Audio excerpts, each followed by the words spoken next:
This is Jeff Osborne with advice to buying a home. Your #1 real estate agent.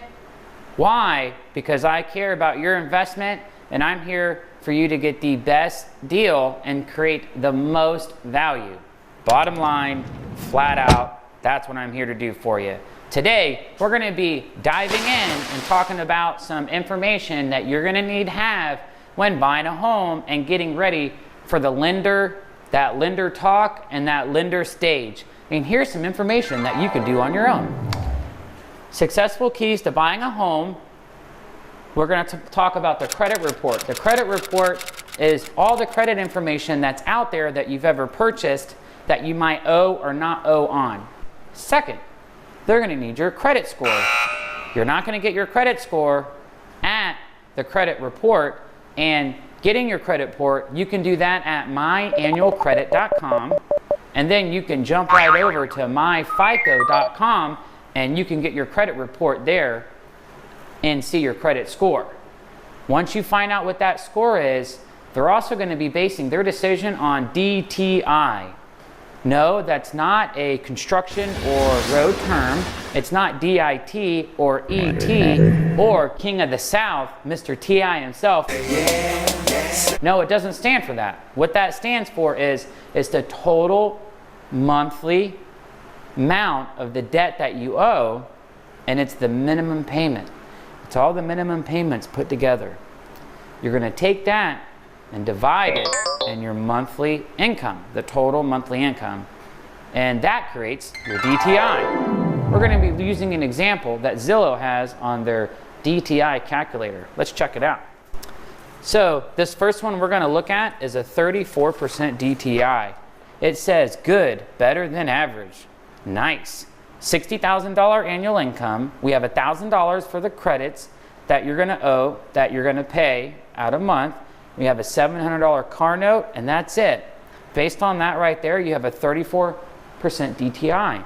That's really good. Lenders love that. Let's look at one that's a little bit higher. Here, we have that same breakdown, but I put $400 in. Let's say you have a school loan. You see how big of a difference that changed? It went from a 34% to a 42%. Don't worry. I have a lender, her name is Jen, Loan Depot, and she can even work up to a 45, 46% DTI.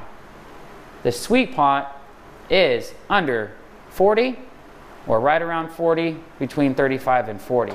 So hopefully that answers your questions about DTI and you have a better understanding on what that is. Next, we're going to be jumping into home buyer budget. How much should I buy a house for? Where do I come up with that amount? How do I find that out? The good question to ask is, how much should I buy a house, also saving some income for retirement, other expenses, and not fit the biggest mortgage payment that I can possibly afford? So CNN Money has an example that we're going to jump onto right now. In this example, it shows that we can buy a house for $170,000. Not that bad. You can get a decent house, 3-2, depending what area. It says the mortgage payment is around $950. I personally think that's a little off, but it's based on your taxes and your insurance that could make that a little bit more higher. I think that's kind of low. We're basing it off a $65,000 annual income, $10,000 down. $10,000, you can buy a house under $10,000. A lot of people think you need more, but you can get it for less. If you're a VA, a veteran, mad props to all the veterans and military, mad respect, you can get a house with actually no money at all. If you have an experienced agent like me, #1 agent, I'm here to get your closing costs paid for, you don't need any money down, that's zero. Message me for details. And an FHA loan as well. You only need 3.5% down. Experienced agent like me, get you 0% in closing costs. There we go. 0 cost in closing costs. Message me. Let's check out another example. Whoa, $341,000. I'm gonna go buy a lake house on the lake, boat dock, nice, 4-bedroom, 3-bath, pool. The only thing I changed from this the same amount of money down as I took away the monthly debt. That's saying that you don't have any debt, there's no debt at all. Your mortgage payment is around $2,000. So that's your maxing out. You might not want to do that. What I would recommend is put some savings in there. Pretend like that's how much you're going to save a month, and then that's a good way to judge how much you should buy.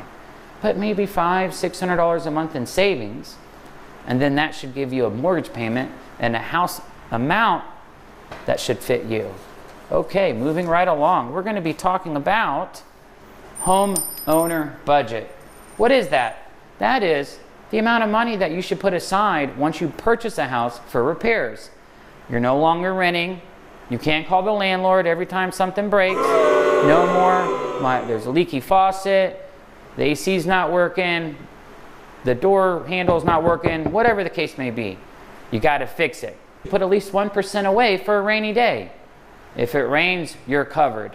But don't go nowhere.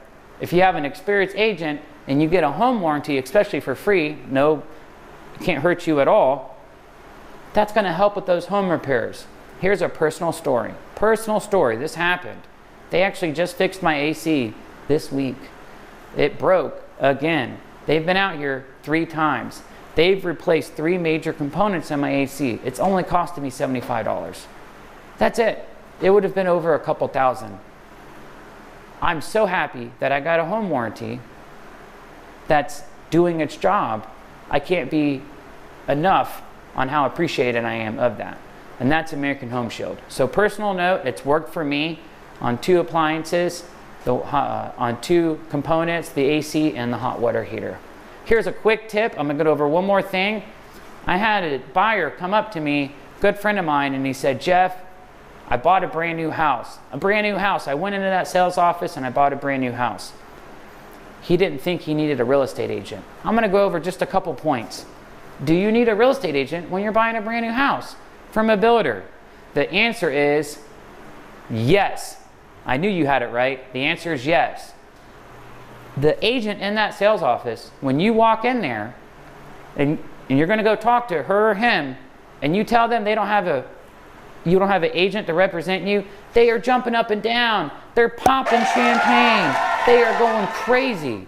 The reason why is they just got a 2% bonus on the house. That builder is going to pay a buyer agent fee whether you have an agent or not. It's not costing you anything. This agent, I hate to burst your bubble, but the agent in the builder home model is working for the builder. They're on the builder side. They're not on your side. They might say that they're there for you, but the bottom line is the builder. That's who's paying their paycheck. Also, another thing is when they say they have a house for $300,000, the low 3s, and you go into that model home and it has all the upgrades, all the cabinets, all the granite or quartz, you go into the bathroom, a glass, frameless shower door, that house probably has over $100,000 in upgrades. That's what they don't tell you on their advertisement. If you want the basic model, that's not going to have any upgrades, but that's not what sold you. So an experienced agent can help you prepare for that and explain that that's not what you're going to get and allow you to know you should put at least 20 to 30% from the amount that you can buy a house for upgrades. Well, that's all it is for today, folks. I want to thank you for tuning in. Please like and share and comment on my video. I appreciate it. Let me know what you think. And I promise you, I will save a kitty cat from drowning. Thank you, and God bless.